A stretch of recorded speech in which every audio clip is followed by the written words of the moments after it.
Chapter 3 of Mice and Men.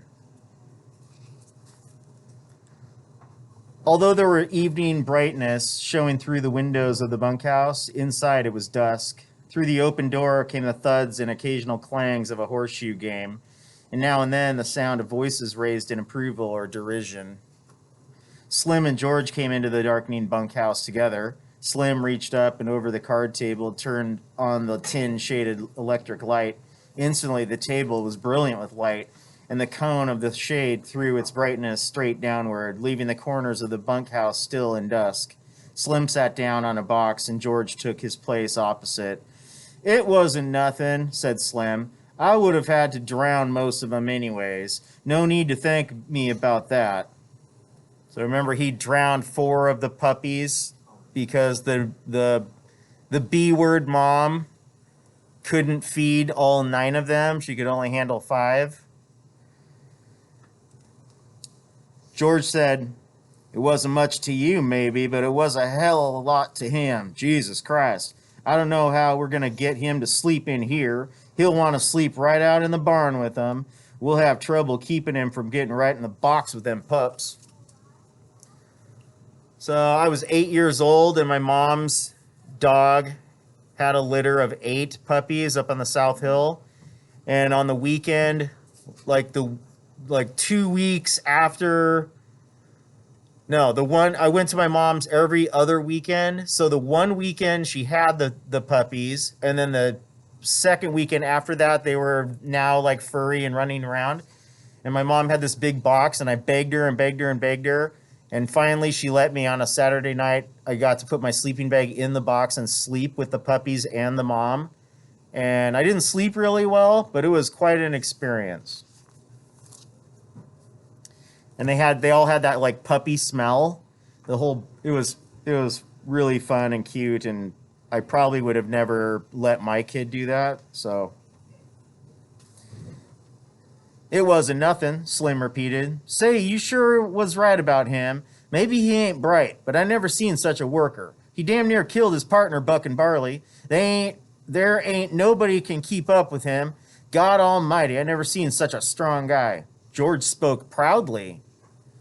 "Just tell Lenny what to do, and he'll do it if it don't take no figuring. He can't think of nothing to do himself, but he sure can't take orders." There was a clang of horseshoe on iron stake outside and a little cheer of voices. Slim moved back slightly so the light was not on his face. "Funny how you and him string along together." It was Slim's calm invitation to confidence. "What's funny about it?" George demanded defensively. "Oh, I don't know. Hardly none of the guys ever travel together. I hardly never seen 2 guys travel together. You know how the hands are. They just come in and get their bunk and work a month, and then they quit and go out alone. Never seem to give a damn about nobody. It just seems kind of funny, a cuckoo like him and a smart little guy like you traveling together." "He ain't no cuckoo," said George. "He's dumb as hell, but he ain't crazy. And I ain't so bright neither, or I wouldn't be bucking barley for my 50 and a pound. If I was bright, if I was even a little bit smart, I'd have my own little place, and I'd be bringing in my own crops, instead of doing all the work and not getting what comes up out of the ground." George fell silent. He wanted to talk. Slim neither encouraged nor discouraged him. He just sat back, quiet and receptive. "It ain't so funny, him and me going around together," George said at last. "Him and me was both born in Auburn. I knowed his Aunt Clara. She took him when he was a baby and raised him up. When his Aunt Clara died, Lenny just come along with me out working. Got kind of used to each other after a little while." "Huh," said Slim. George looked over at Slim and saw the calm, godlike eyes fastened on him. "Funny," said George. "I used to have a hell of a lot of fun with him. You used to play jokes on him because he was too dumb to take care of himself. But he was too dumb to even know he had a joke played on him. I had fun. Made me seem goddamn smart alongside of him. Why, he'd do any damn thing I told him. If I told him to walk over a cliff, over he'd go. That wasn't so damn much fun after a while. He never got mad about it neither. I beat the hell out of him, and he could have busted every bone in my body just with his hands. But he never lifted a finger against me." George's voice was taking on the tone of confession. So I'm bringing this up. Tone of confession. Only one religion has confessions, and that's Catholic. So we got this whole, remember the Bracero program, encouraging brown people to pick our crops. Catholics, the KKK, Ku Klux Klan, they're second after black people. They're number 2 that they hated, Catholic people. Like all these loose ends are kind of getting tied together. And now he's bringing up confession. And I didn't mark my place. Okay. Voice was taken. No offense to any Catholics. Remember, I was going to convert for that girlfriend. Had a great experience. It wasn't them. It was her. Horrible girlfriend. Fine religion. Tell you what made me stop that. One day, a bunch of guys was standing around up on the Sacramento River. I was feeling pretty smart. I turns to Lenny and I says, "Jump in." And he jumps. Couldn't swim a stroke. He damn near drowned before we could get him. And he was so damn nice to me for pulling him out. Clean forgot I told him to jump in. Well, I ain't done nothing like that no more.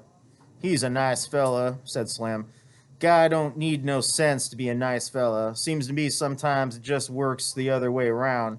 Take a real smart guy, and he ain't hardly ever a nice fella. Yeah, I agree, Nathan. George stacked the scattered cards and began to lay out his solitaire hand. The shoes thudded on the ground outside. At the window, the light of the evening still made the window squares bright. I ain't got no people, George said. I seen the guys that go around on the ranches alone that ain't no good. They don't have no fun. After a long time, they get mean. They get wanting to fight all the time. Yeah, they get mean, Slim agreed. They get so they don't want to talk to nobody. Of course, Lenny's a goddamn nuisance most of the time, said George. But you get used to going around with a guy and you can't get rid of him. He ain't mean, said Slim. I can see Lenny ain't a bit mean. So I want to back up. George just said, I ain't got no people. Like, that's really something. I marked that one. Like, to be able to say, I ain't got no people, think of that. That would be a really hard place to be in your life. I ain't got nobody. Like I've told you before, I haven't talked to my best high school friend, Nico Metalis. I haven't talked to him in probably 6 or 7 months. I could call him right now and say, hey man, I'm in jail. And he wouldn't ask any questions. He would say, what is the Venmo so I can bail you out? If he didn't have Venmo, he would be in his car or on a plane and be here in 5 hours. Like, I got people. Like, if I walked into class tomorrow and said, I ain't got no people, I bet most of you would say, I got you, Tigan. What do you need? How can I help? And same with you. If you said that, I would say, I got you. What can I do? And here's George saying, I ain't got no people. Like, Lenny means a lot to him. They're homies. They're like brothers, kindred spirits. But then I'm wondering are these people questioning, like, is it kind of weird that 2 guys are going around? Like, why do they keep questioning him? Like, why can't they just be homies that work together? Why is that weird? I guess is my point. And everyone takes Slim's word as like the gospel truth. Like if Slim thinks it, it's got to be true. And so here's Slim questioning that. Of course he ain't mean, but he gets into trouble a lot of time because he's so goddamn dumb. Like what happened in Weed. He stopped in the middle of turning over a card. He looked alarmed and peered over at Slim. You wouldn't tell nobody. What'd he do in Weed? Slim asked calmly. You wouldn't tell? No, of course you wouldn't.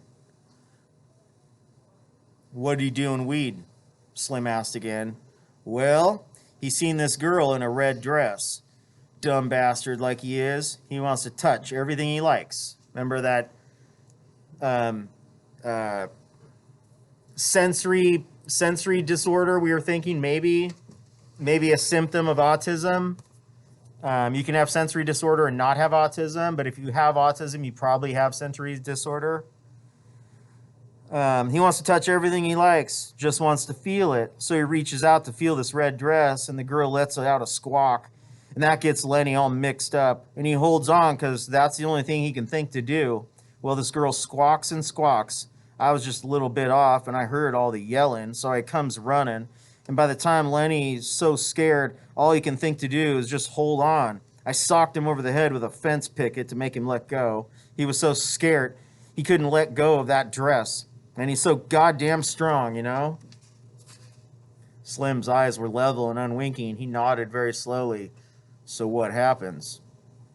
George carefully built his line of solitaire cards. Well, that girl's rabbits in and tells the law she's been raped. The guys in weeds start a party out to lynch Lenny. So we sit in an irrigation ditch underwater all the rest of the day. Got on your heads sticking out from the side of the ditch. And that night, we scrammed out of there. Slim sat in silence for a moment. Didn't hurt the girl none, huh? He asked finally. So, accused of rape? That's one of those, like, the boy who cries wolf. Like, you don't just throw that one around. You know, there's like, he touched me inappropriately. That's a whole lot different than rape. So, yikes. Hell no, he just scared her. I'd be scared too if he grabbed me, but he never hurt her. He just wanted to touch that red dress, like he wants to pet them pups all the time. He ain't mean, said Slim. I can tell a mean guy a mile off. Course he ain't, and he'll do any damn thing Lenny came in through the door. He wore his blue denim coat over his shoulders like a cape, and he walked hunched way over. Hi, Lenny, said George. How do you like the pup now? Lenny said breathlessly, he's brown and white, just like I wanted. He went directly to his bunk and lay down and turned his face to the wall and drew up his knees. George put down his cards very deliberately. Lenny, he said sharply. Lenny twisted his neck and looked over his shoulder. Huh? What you want, George? I told you couldn't bring that pup in here. What pup, George? I ain't got no pup. George went quickly to him, grabbed him by the shoulder, and rolled him over. He reached down and picked the tiny puppy from where Lenny had been concealing it against his stomach. Lenny sat up quickly. Give him to me, George, George said. You get right up and take this pup back to the nest. He's got to sleep with his mother. You want to kill him? Just born last night, and you take him out of the nest? You take him back, or I'll tell Slim not to let you have him. Lenny held out his hands pleadingly. Give him to me, George. I'll take him back. I didn't mean no harm, George. Honest, I didn't. I just wanted to pet him a little. George handed the pup to him. All right, you get him back there quick, and don't you take him out no more. You'll kill him, the first thing you know. Lenny fairly scuttled out of the room. Slim had not moved. His calm eyes followed Lenny out the door. Jesus, he said. He's just like a kid, ain't he? Sure, he's just like a kid. There ain't no more harm in him than a kid, neither. Except he's so strong. I bet he won't come in here to sleep tonight. He'd sleep right alongside that box in the barn. Well, let him. He ain't doing no harm out there. It was almost dark outside now. Old Candy, the swamper, came in and went to his bunk, and behind him struggled his old dog. Hello, Slim. Hello, George. Didn't either of you play horseshoes? I don't like to play every night, said Slim. Candy went on. Either you guys got a slug of whiskey? I got a gut ache. I ain't, said Slim. I'd drink it myself if I had, and I ain't got a gut ache neither. Got a bad gut ache, said Candy. Then them goddamn turnips give it to me. I knowed they was going to before I ever ate them. The thick-bodied Carlson came in out of the darkening yard. He walked to the other end of the bunkhouse and turned on the second shaded light. Darker than hell in here, he said. Jesus, how that end can pitch shoes. He's plenty good, said Slim. Damn right he is. He don't give nobody else a chance to win. He stopped and sniffed the air and, still sniffing, looked down at the old dog. God almighty, that dog stinks. Get him out of here, Candy. I don't know nothing that stinks as bad as an old dog. You got to get him out. Candy rolled to the edge of his bunk. He reached over and patted the ancient dog, and he apologized. I've been around him so much I never notice how he stinks. Well, I can't stand him in here, said Carlson. That stink hangs around even after he's gone. He walked over with his heavy-legged stride and looked down at the dog. Got no teeth. He's all stiff with rheumatism. He ain't no good to you, Candy, and he ain't no good to himself. Why don't you shoot him, Candy? The old man squirmed uncomfortably. Well, hell, I had him so long. Had him since he was a pup. I herded sheep with him, he said proudly. You wouldn't think it to look at him now, but he was the best damn sheepdog I ever seen. George said, I seen a guy in Weed that had an Airedale could herd sheep. Learned it from the other dogs. Carlson was not to be put off. Look, Candy, this old dog just suffers himself all the time. If you was to take him out and shoot him right in the back of the head, he leaned over and pointed, right there, why, he'd never know what hit him. Candy looked about unhappily. No, he said softly. No, I couldn't do that. I had him too long. He don't have no fun, Carlson insisted. And he stinks to beat hell. Tell you what, I'll shoot him for you. Then it won't be you that does it. Candy threw his legs off his bunk, scratched the white stubble whiskers on his cheek nervously. I'm so used to him, he said softly. I had him from a pup. Well, you ain't being kind to him keeping him alive. Look, Slim's bitch got a litter right now. I bet Slim would give you one of them pups to raise up, wouldn't you, Slim? The Skinner had been studying the old dog with his calm eyes. Yep, he said. You can have a pup if you want to. He seemed to shake himself free for speech. Carl's right, Candy. That dog ain't no good to himself. I wish that somebody'd shoot me if I got as old and cripple. Candy looked helplessly at him, for Slim's opinions were law.